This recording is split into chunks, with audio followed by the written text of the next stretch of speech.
Bismillahirrahmanirrahim. Assalamualaikum warahmatullahi wabarakatuh. Waalaikumsalam. Alhamdulillahi rabbil alamin. Wassalatu wassalamu ala rasulillah Muhammad ibn Abdillah. La hawla wa la quwwata illa billah. Asyhadu an la ilaha illallah Al-Malikul Haqqul Mubin Muhammadur Rasulullah Shadiqul Wa'dil Amin. Allahumma salli wa sallim ala Muhammad wa ala alihi wa sahbihi ajma'in. Qala Allah Ta'ala fi kitabihil karim, Bismillahirrahmanirrahim, wa ma arsalnaka illa rahmatan lil alamin. Wa qala Nabi sallallahu alaihi wasallam, Man ahya sunnati faqad ahabbani wa man ahabbani kana ma'i fil jannah. Sadaqallah, sadaqa Rasulillah sallallahu alaihi wasallam. Pengurus DKM yang saya muliakan, para orang tua, para hujjaj yang insyaallah dirahmati oleh Allah. Tentunya kita selalu bersyukur kepada Allah Subhanahu wa taala atas limpahan nikmat, rahmat, taufik, inayah, hidayah, barokah hingga kita bisa beraktivitas dan bisa beribadah kepada Allah Subhanahu wa taala. Mudah-mudahan amal ibadah yang kita kerjakan menjadikan wasilah kita selalu diberikan kemampuan untuk melakukan kebaikan dan juga senantiasa selalu berdakwah, mengajak orang lain, terutama keluarga kita, untuk bersama-sama fasabiqul khairat, berlomba-lomba dalam kebaikan agar hidup kita memperoleh daripada keridhaan Allah Subhanahu wa taala. Salawat dan salam semoga terlimpah curahkan keharibaan Nabi kita Muhammad sallallahu alaihi wasallam yang kita harapkan syafaatnya. Yang dimuliakan oleh Allah Subhanahu wa taala, dalam suatu keterangan bahwa ketika kita ingin selalu terus meningkatkan rasa mahabbah cinta kita kepada Allah, kepada Nabi Muhammad, yaitu bagaimana kita memupuk keimanan kita kepada Allah dengan banyak-banyak beribadah kepada Allah Subhanahu wa taala, banyak berdoa, banyak berzikir, banyak muhasabah. Maka ya dengan kita banyak beribadah, maka diri kita akan dekat dengan Allah. Ketika hamba tadi dekat dengan Allah Subhanahu wa taala, Allah pun dekat kepada hambanya. Bahkan dekatnya Allah kepada hambanya, terutama umat Nabi Muhammad, ya aqrabu min hablil warid. Allah itu lebih dekat daripada urat ya, leher kita, lebih dekat. Ketika Nabi Musa alaihissalam, beliau berdialog dengan Allah Subhanahu wa taala di Bukit Tur Sina. Nabi Musa itu beliau berkhulwat selama 40 hari di Bukit Tur Sina itu. Beliau bermujahadah, banyak berdoa, banyak ibadah supaya bisa berkomunikasi dengan Allah ya, dan harapannya supaya dapat wahyu dari Allah Subhanahu wa taala.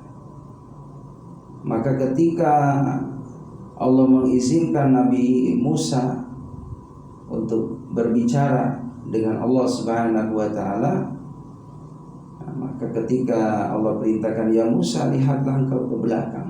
Maka ketika Nabi Musa melihat ke belakang, maka ada cahaya. Maka ketika Musa melihat cahaya Allah Subhanahu wa taala, Musa pun jatuh pingsan. Karena begitu ya terangnya cahaya Allah Subhanahu wa taala dan ketidaksanggupan Nabi Musa melihat cahaya Allah Subhanahu wa taala. Dalam satu riwayat itu, pada cahayanya Allah saat bertemu dengan Nabi Musa, perjalanan 10.000 tahun perjalanan. Itu jauhnya. Nah, maka keistimewaan kita umat Nabi Muhammad ini tidak pakai puluhan atau ratusan tahun, tidak. Ketika ingin dekat dengan Allah, huwa aqrabu min hablil warid, Allah itu dekat, lebih dekat daripada urat leher kita. Jadi kalau kita bertanya, wa yas'aluna, ketika bertanya di mana Allah, bahwa fa ini qarib, aku ini dekat, kata Allah, enggak jauh. Maka jamaah yang dimuliakan oleh Allah Subhanahu wa taala, jauh dekatnya Allah terhadap hambanya kembali kepada hambanya tadi. Dalam hadis qudsi itu, ketika hamba Allah berjalan, Allah akan menjemputnya dengan cara berlari lebih cepat. Jadi lebih cepat Allah menjemput kita bagi hamba Allah yang mau dekat dengan Allah Subhanahu wa taala.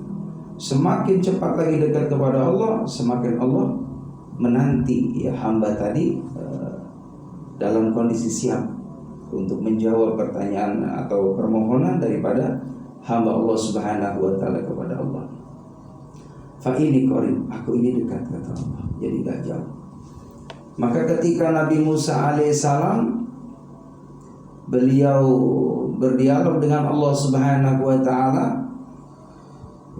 Allah itu jauh saat itu, jemaah rahimakumullah. Jauhnya Allah 10.000 tahun perjalanan bisa menjadikan asbab Musa tadi dalam kondisi jatuh pingsan. Saking benar begitu terangnya cahayanya Allah dan tidak mampu dilihat oleh hamba. Kecuali Nabi kita Muhammad SAW. Kalau Nabi Muhammad, beliau langsung ketika bertemu dengan Allah di saat peristiwa Mi'raj. Jadi tidak ada hijab kalau Nabi Muhammad. Makanya Muhammad adalah Nabi spesial, Nabi khusus yang memang diizinkan oleh Allah Subhanahu wa taala bisa bertemu dengan Allah, bahkan bisa berdialog dengan Allah ketika Mi'raj. Apa dialognya Nabi Muhammad dengan Allah? Bagaimana Nabi Muhammad menyampaikan kalimat at-tahiyatun mubarakatus sholawatut thayyibatu lillah. Penghormatan at-tahiyat, mubarakah, keberkahan, thayyibah, begitupun kebaikan, lillah, milik Allah Subhanahu wa taala. Jadi yang namanya penghormatan, kebaikan, keberkahan itu semua milik dari Allah Subhanahu wa taala. Hak mutlak punya Allah, pemberian Allah. Maka ketika kita minta yang namanya berkah, mintanya kepada Allah. Kalau kita minta yang namanya keselamatan, kemuliaan, minta kepada Allah Subhanahu wa taala. Maka dijawab oleh Allah, assalamu alayka ayyuhan nabi, keselamatan buat engkau wahai nabi. Jadi itu dialognya Nabi Muhammad dengan Allah ketika ada di langit, ketika ada di Sidratil Muntaha. Jadi satu-satunya nabi yang bisa berdialog langsung dengan Allah hanya Nabi Muhammad. Kalau Nabi Musa baru cahayanya aja udah jatuh pingsan. Maka jemaah rahimakumullah, dalam suatu riwayat bagaimana ketika Allah Subhanahu wa taala menjelaskan kepada Nabi Musa, karena memang Nabi Muhammad ini namanya sudah ada dalam kitab Taurat, Zabur, Injil, Al-Qur'an. Akan ada nabi akhir zaman yang namanya Ahmad, yang namanya Muhammad. Orang yang terpuji. Jadi nama Muhammad itu orang yang terpuji. Bukan hanya dipuji oleh Allah, tapi juga dipuji oleh para malaikat Allah yang ada di langit. Para malaikat Allah yang ada di bumi semua memuji Nabi Muhammad. Makanya ada sebab kenapa adanya Mi'raj itu, karena memang permohonan para malaikatnya Allah merindukan Nabi Muhammad.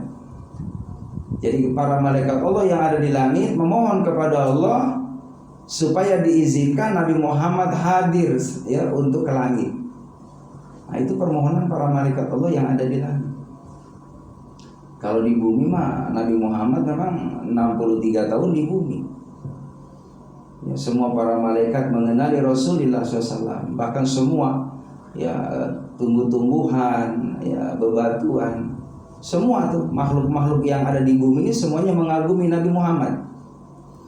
Bahkan dalam suatu riwayat yang rahimakumullah, kalau mau Nabi Muhammad jadi orang kaya raya melebihi kekayaannya Nabi Sulaiman, Allah mampu mengayakan Nabi Muhammad. Ya, sampai yang rahimakumullah, Allah menawarkan Nabi Muhammad, ya, bagaimana gunung Uhud, ya, kalau Bapak pernah di Madinah itu ada gunung Uhud. Sebesar gunung Uhud itu aku jadikan emas buat engkau, kata Allah, wahai Muhammad. Apa yang dikatakan Rasulullah? Tidak, ya Allah, aku cukup kalau memang ya hari ini aku makan, besok pun tidak, aku tidak masalah. Yang penting ya aku senantiasa bersyukur atas pemberian dari Allah Subhanahu wa taala. Nah, kalau Nabi Muhammad itu jemaah rahimakumullah pernah merasakan beberapa hari ya tidak makan. Dalam satu riwayat itu sampai 5 hari nggak makan, Pak, saking nggak ada makanan. Padahal beliau luar biasa kan, seorang nabi, seorang rasul, seorang presiden, Pak. Ya, tapi beliau mengalami yang namanya kelaparan karena tidak ada makanan. Itu Nabi Muhammad. Kalau kita Allahu Akbar, belum pernah yang namanya kekurangan makan sampai hari-hari. Ya paling sehari itu kan enggak. Ya walaupun enggak makan paling enggak, ya kurang ada lauk gitu kan. Nasi ada tapi lauk kurang penuh, kurang full. Nabi Muhammad sama sekali enggak. Sampai perutnya diganjel pakai batu supaya tidak merasakan sakit, ya rahimakumullah. Itulah Nabi Muhammad. Ditawarin oleh Allah supaya jadi orang kaya di kota Mekah, gunung Uhud, ya supaya diganti oleh Allah jadi emas buat hartanya Muhammad, enggak. Malaikat Jibril nawarin ke Rasulullah, bagaimana batu-batu yang ada di Mekah ini semua pasir-pasir jadi emas buat engkau Muhammad. Nabi tidak, ya tidak mau, tidak ingin, tidak, biasa aja lah.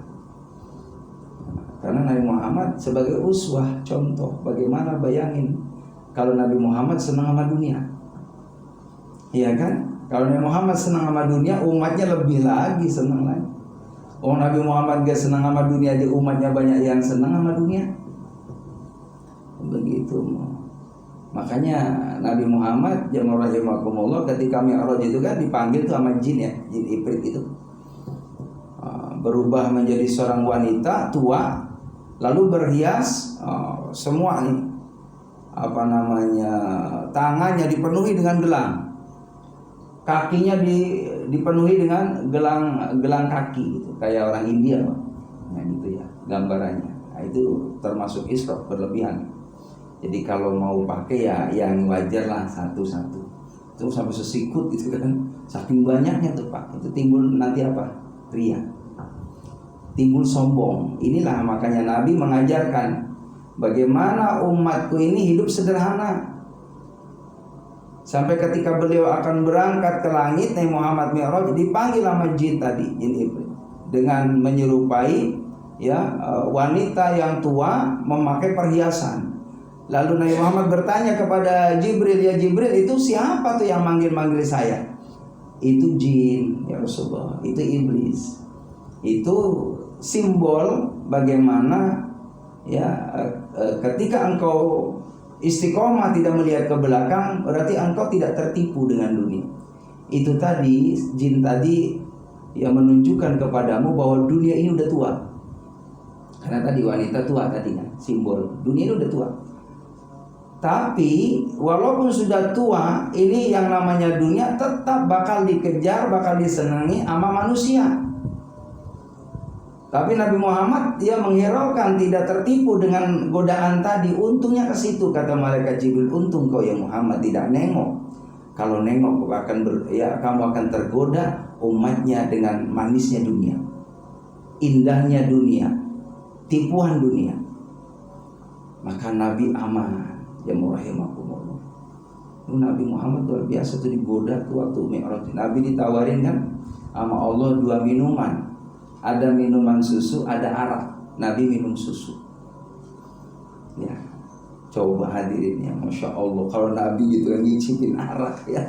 Naudzubillah min dzalik. Umatnya aja Nabi nggak ngicipin setetes pun, umatnya banyak yang pada minum arak. Naudzubillah min dzalik. Padahal jelas yang rahimakumullah, barang siapa orang yang minum arak 1 teguk, ya teguk doang 40 hari ditolak sholatnya sama Allah. Karena proses bersihnya konsumsi pada tubuh kita ini 40 hari, Pak. Menurut penelitian itu. Jadi kalau minum arak seteguk itu 40 hari baru bersih.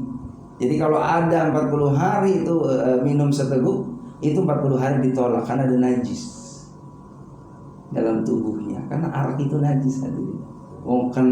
Kena anggota tubuh aja itu wajib dicuci kan? Karena najisnya najis mutawasitoh, najis sedang, tetap dicuci, dibersihkan. Apalagi dalam tubuh kita, bagaimana membersihkannya? Kalau tidak taubat kepada Allah Subhanahu wa taala. Jadi jamaah yang dimuliakan oleh Allah Subhanahu wa taala. Jadi Nabi Muhammad SAW beliau berdialog dengan Allah SWT, lalu dijawab sama Allah, Assalamualaikum ayyuhan nabi wa rahmatullahi wabarakatuh. Keselamatan buat engkau Muhammad, ya, rahmat dan keberkahan untuk Nabi Muhammad SAW. Dan Nabi menjawab, Assalamualaikum wa ala ibadillahis sholihin. Keselamatan bagi kami. Jadi Nabi itu bukan mikirin beliau sendiri, tidak, tapi mikirin semua umatnya biar pada dapat selamat dari Allah. Bukan ya assalamu alaikum ya ala alani gitu kan, bukan diriku saja, tapi assalamu alaina jama. Bukan assalamu alayya. Kalau mufrad itu assalamu alayya, keselamatan buat aku, tapi assalamu alaina, keselamatan buat kami. Wa ala ibadillahi sholihin juga ya terhadap hamba Allah yang baik, yang saleh. Jadi kita ini jamaah rahimakumullah yang senang ibadah itu termasuk orang yang mendapatkan doa Nabi Muhammad supaya dapat keselamatan dunia dan akhirat. Amin ya rabbal. Makanya Nabi pernah lagi sujud, Pak. Ternyata dilihat sama sahabat Umar, kok deras air matanya, nangis tuh, Pak. Memang Nabi, saya baca dalam kitab itu, sering nangis, Pak, cengeng beliau. Jadi orang yang hatinya lembut itu dikasih anugerah sama Allah gampang nangis, Pak. Tapi tangisannya kan macam-macam ya. Ada tangisan cengeng karena takut dosa, ya kan, takut nggak dirahmati Allah. Ada juga ya nangis karena memang kepepet, nggak punya duit tadi, ya kan, nggak punya duit, nggak punya punya utang banyak gitu kan, mau ditagih. Baru nangis, ya rahimakumullah, ya Allah, ini besok saya mau ditagih. Kalau nggak bayar nih saya repot urusannya nih, ya Allah, bakal disegel gitu. Baru bisa nangis. Nah, tangisan yang model begini bisa nangis, tapi beda seperti tangisan orang yang nyeselin dosa, orang yang berharap rahmat Allah, ampunan Allah, ridhonya Allah. Nah, beliau Nabi Muhammad ketika lagi sujud, beliau berderai air mata, terlihat oleh sahabat Umar.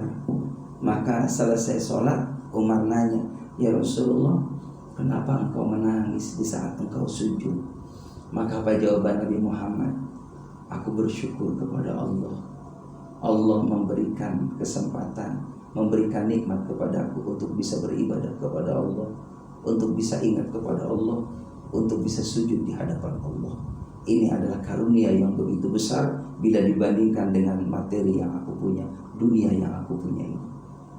Jadi nggak ada nilainya hadirin dunia ini kalau dibandingkan dengan nikmatnya kita bisa ibadah. Karena ibadah inilah yang menentukan kita dicintai sama Allah. Buat apa kita hartanya banyak nggak dicintai Allah?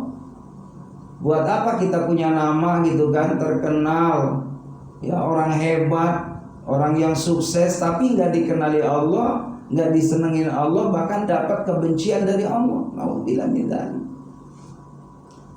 Maka hadirin jamaah yang dimuliakan oleh Allah Subhanahu wa taala, ya, orang yang benar-benar berharap cintanya Allah tidak ada cara kecuali terus deketin Allah Subhanahu wa taala.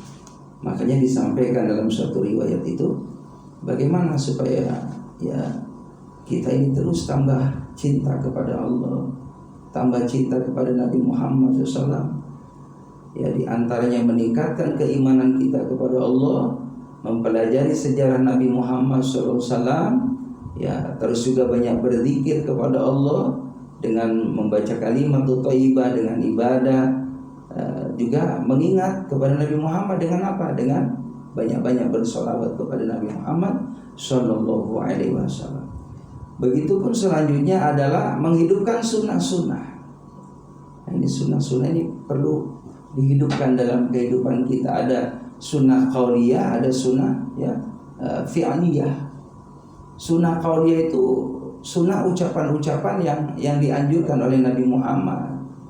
Ya, seperti banyak-banyak membaca kalimat thayyibah, itu kan amalan-amalan yang sunnah, kalau kita baca dapat pahala dari Allah. Seperti ketika kita habis sholat, kita jangan diam kecuali kita berzikir kepada Allah. Bisa dengan sir, bisa dengan zahar. Istighfar minimal 3 kali. Astagfirullahaladzim, astagfirullahaladzim, astagfirullahaladzim. Ya, kalau kita mau sempurnakan, astagfirullahaladzim alladzi la ilaha wal hayyul qayyum wa atubu ilaih. Kenapa kita beristighfar setelah sholat? Karena barangkali sholat kita, di saat sholat pikiran kita kemana-mana. Di saat kita sholat, jamaah rahimakumullah, mungkin bacaan kita kurang sempurna, jauh daripada sempurnanya. Maka ditutup, disempurnakan dengan istighfar itu setelah sholat. Itu Nabi yang mencontohkan. Lalu ditambah la ilaha illallah wahdahu la syarika lahul mulku wa lahul hamdu wa yumiitu wa huwa ala kulli syai'in qadir. Ini dalam satu riwayat, selain subuh dan maghrib itu 3 dibacanya. La ilaha illallah la syarika lahul mulku wa lahul hamdu wa yumiitu wa huwa ala kulli syai'in qadir. Kalau maghrib 7 kali hadisnya. Kalau kalau subuh 7 kali. Jadi maghrib dan subuh 7 kali. Cuman keumuman 3. Ya, orang zikir baca ini 3 biasanya. Padahal keterangannya tadi kalau memang maghrib mau 7 boleh. Makanya itulah pentingnya kita tahu dasar. Kalau memang ada orang baca kalimat la ilaha illallah syarikalah 7 kali maghrib, ya udah emang ada dasarnya. Begitupun subuh 7 kali ada dasarnya. 3 kali nggak apa-apa, ya kan? Namanya sunnah. Nah, itu kan sunnah qauliyah yang diajarkan oleh Nabi Muhammad SAW. Dalam suatu riwayat, barang siapa yang membaca zikir tadi itu habis sholat, maka dosa sebanyak lautan, ya kan, buih lautan, itu dihapus oleh Allah dengan asbab membaca kalimat la ilaha illallah tadi. Ditambah lagi dengan membaca subhanallah 33, alhamdulillah 33, Allahu akbar 33. Lalu ditutup setelah Allahu akbar, Allahu akbar kabir, alhamdulillah katsira, subhanallah bukratan wa asila. Sampai selesai itu genap menjadi 100. Jadi jamaah yang dimuliakan oleh Allah Subhanahu wa taala. Kenapa 33? Ternyata setelah diteliti oleh ahli hikmah bahwa 33 tadi jamaah rahimakumullah ditambah sholat 17, berarti jumlahnya 50. Benar. Dulu Nabi Muhammad diperintahkan sholat 50 waktu. 5 waktu dengan zikir-zikir tadi, maka Allah akan berikan kesempurnaan pahala seperti ibadah 50 waktu. Itu keistimewaannya. Jadi rangkaian-rangkaian zikir itu sebenarnya ada makna di dalamnya. Kalau kita hidupkan itu dapat pahala yang besar dari Allah Subhanahu wa taala. Lalu kita berdoa. Jamaah yang dimuliakan oleh Allah Subhanahu wa taala. Begitupun sunnah fi'liyah, pekerjaan. Banyak sunnah-sunnah yang dicontohkan oleh Muhammad ketika kita masuk masjid, masuk mushola, dahulukan kaki kanan, ya kan? Keluar kaki kiri. Kalau masuk kamar mandi, sunnah kaki kiri. Keluar kaki kanan, kebalikannya. Itu ada rahasianya apa? Ketika masuk ke kamar mandi pakai kaki kiri, karena di kamar mandi itu banyak bakteri. Maka ditangkallah dengan kaki kiri itu supaya tidak masuk ke organ tubuh kita yang membahayakan tubuh kita.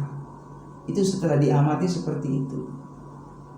Jadi jamaah rahimakumullah, masuk kamar mandi, sunnah kalau mandi itu guyur dulu kakinya.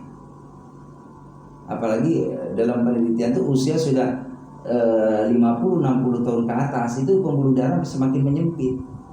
Maka sunnah kalau kita mandi itu diguyur dulu kakinya supaya tadi biar stabil dulu. Nah, itu ada ilmunya Pak. Iya, ada seperti itu. Jadi jamaah rahimakumullah, makanya kenapa kadang ada kejadian orang di kamar mandi jatuh. Karena ternyata menurut penelitian itu tambah usia 60-70 gitu kan, pembuluh darah semakin menyempit. Kalau kita langsung guyur, itu akan tidak nyaman pada otak kita, pembuluh darah di atas. Maka ketika disiram kaki kita, itu maka akan stabil darah kita pelan-pelan gitu. Nah, itu menjadikan kita aman. Itu dicontohkan oleh baginda Nabi kita Muhammad SAW. Dimulai kita niat dulu ya, mau niat mandi jenabat atau mandi sunnah, ya didahulukan dengan guyuran 3 kali, kanan dulu. Ada apa itu semua ada? Ya, ada yang sesuatu yang hikmah, manfaat bagi tubuh kita tentunya. Jadi dimuliakan oleh Allah Subhanahu wa taala. Jadi pekerjaan semua sunnah Muhammad kita ikutin ya.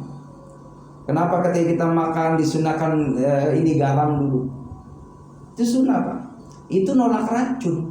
Jadi kalau ada racun-racun pada tubuh kita, dengan bismillahirrahmanirrahim, Allahumma barik lana fimma razaqtana wa qina adzabannar, sunahnya kita nyentuh tangan kita ini garam dulu, dijilat, walaupun sedikit syarat aja. Itu menolak daripada bermacam-macam ya bakteri-bakteri, juga penyakit-penyakit, dan menjadi obat. Sebab apa yang dilakukan oleh Nabi Muhammad pasti ada khasiatnya. Ya, itu makan. Ya, kalau ngikutin sunnah sih Pak, berat juga Pak. Ya 3 jari Pak. Sunnahnya 3 jari. 32 punyaan Pak. Coba. Berarti makan sepiring bisa lumayan gitu, setengah jam. Ya, kayak gitu. Tapi kita kan ya kan faktanya beda makan. Semuanya ya kan aktif semua ya. Aktif semua, punya hanya 32. Bukan 32, paling ya 3 kali, ya kan 5 kali baru. Kayaknya nggak nyaman kalau nggak. Allahu Akbar, luar biasa. Ya mau rahimakumullah. Makanya pelan-pelan, dan ketika makan pun ada adabnya, nggak boleh ngobrol, nggak boleh sambil nyender makan, nggak boleh. Apalagi sambil tiduran gitu kan, makan sate sambil tiduran gitu kan, masya Allah. Allahu Akbar. Orang-orang soleh itu mau makan ya mau rahimakumullah ada adabnya. Ya, maka orang-orang saleh itu masya Allah, ada yang mau makan aja udah nangis dulu Pak, nangis. Karena apa? Alhamdulillah ya Allah, masih ketemu sama nasi, ketemu sama lauk, masih nikmatin makanan, gak ada hambatan tubuh kita. Orang sakit tuh boro-boro Pak, ya makanya pakai infus, pakai obat, kita menyaman. Makanya nangis bukan nangis senang, bukan nangis yang lain, nangis mikirin daripada tadi karunia Allah Subhanahu wa taala, masih menikmati nasi, menikmati lauk, masih menikmati bisa ngunyah makanan. Ya rahimakumullah. Lalu selesai, ya emang sunnahnya begitu, makan bismillahirrahmanirrahim, selesai ketelan alhamdulillah, bagusnya begitu. Dalam hati aja. Terus lagi jamaah rahimakumullah, itu menurut penelitian juga, kalau habis makan taruhlah jeda 5 menit 10 menit, jangan dulu langsung minum. Begitu bagusnya. Jadi pencernaan kita supaya bagus. Nah, sebab kalau langsung minum itu kayaknya kurang nyaman kalau menurut kesehatan. Ya, jadi ada jeda lah 5 menit atau berapa menit gitu ya, jangan langsung minum. Yang nggak bagus itu minumnya minum es, lemak minum es. Wah kan biasanya enak tuh, nyambung ya, makan bakso sama teh botol yang campur es gitu kan, enak banget itu kurang bagus ya. Makanya Nabi ngingetin, jangan minum yang panas, jangan juga minum yang terlalu dingin. Pantesan Nabi nggak pernah sakit, karena beliau ya minumnya air yang bagusnya yang hangat itu. Jadi dingin banget jangan, kata Nabi, jangan. Ya panas banget jangan. Ternyata menurut penelitian, minum dingin juga itu berpengaruh kepada gigi gusi. Terlalu dingin, panas juga sama. Tapi kalau ya hangat tadi itu membuat semua sehat, ya gigi kita sehat, gusi kita sehat, itu semua diajarkan oleh Nabi kita Muhammad SAW. Itu namanya sunnah fi'aliyah, pekerjaan Nabi Muhammad SAW. Ya rahimakumullah. Kalau dalam kitab Sulamun Taufik, masya Allah, itu lebih mendetil lagi hadirin. Silamun Najat juga. Jadi makan tuh usahakan kalau bisa jangan buka aurat. Kalau bisa ada tuh pakai sarung lah, jangan pakai celana poke. Bagusnya tuh. Apalagi belegiran gitu aja. Ya. Kadang-kadang begitu tuh, Allah nyari hawa gitu kan. Sambil makan sate belegir. Kita malu sama yang ngasih rezeki tadi. Kita kan ngadep Allah. Sampai ada adabnya begitu tuh Pak. makan itu tertutup auratnya, karena kita ngadep Allah yang ngasih rezeki. Lagi makan karunia Allah, makanya kan ada doanya, Bismillah, Allahumma barik lana, ya Allah berkahi kami. Maka di dalam kitab itu usahakan tutup auratnya. Nah, terus lagi dalam kitab taklim, makruh, mohon maaf, makruh habis hubungan badan makan, makruh, karena kita punya hadas besar. Ada solusinya, paling tidak minimal ambil wudhu. Jadi kalau kita punya jinabah gitu kan, punya hadas besar, mau tidur sambil malas nih, ya kan, mau mandi atau karena malam atau dingin, minimal wudhu baru tidur. Begitu. Jadi jangan sampai nggak wudhu. Sunnahnya kata Nabi wudhu. Begitu. Begitupun tadi kalau kita mungkin lapar banget ya, punya hadas besar nih, belum mandi, minimal wudhu. Jadi ngargain kita, punya adab dalam kondisi kita tadi, ngikutin aturan.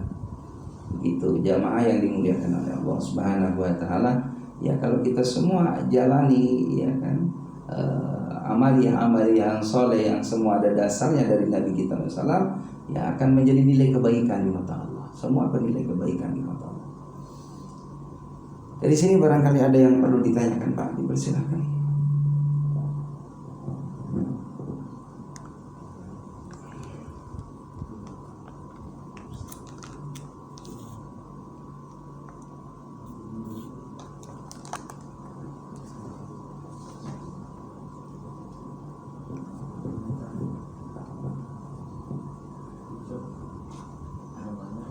Nanya nggak? Nggak cukup ya, alhamdulillah. Baik, kita lanjut.